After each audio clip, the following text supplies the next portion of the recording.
čia buvo. Dėl plačio. Ja. Čia būtų, žinai, tokie.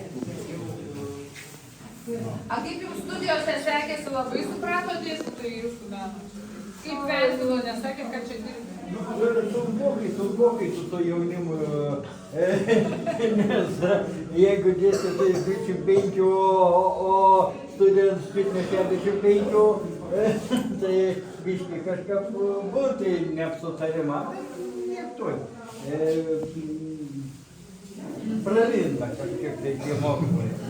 Nu dabar toliau jau studijos magistrą. Dabar turėtų dar įdomiau būti. Nu, Magistre. patikrinsim.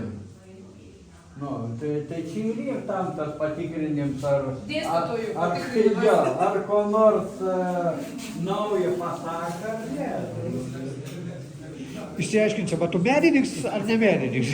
O šitą neaišku. Beje, diplomą jau daviau. Tada jau pusė menininkas, Galima kai kuriais... oficialiai jau Jo, skulptorius, kol kas skulptorius. Ai, dar kol kas tik skulptorius dar, nu tai... O bendra daugiau kitus menus pripažins mano, nežinau. Dar ten kas aš? Ai, vienturis toks? Tai plastelino parmogavau. Lipdžiau, trūk plasteliną. Nu ir tą vieną nutaisko, nunešiau į peržiūrą, parodžiau, sakau, nežinau, tam žiūr kreivą, sakau, jeigu reik galiu prilipdyti tą tų vieną, bet sakau, bus kitos spalvos, nes dabar neapturtų spalvos plastelino. Ai, ne, sakau, užteks.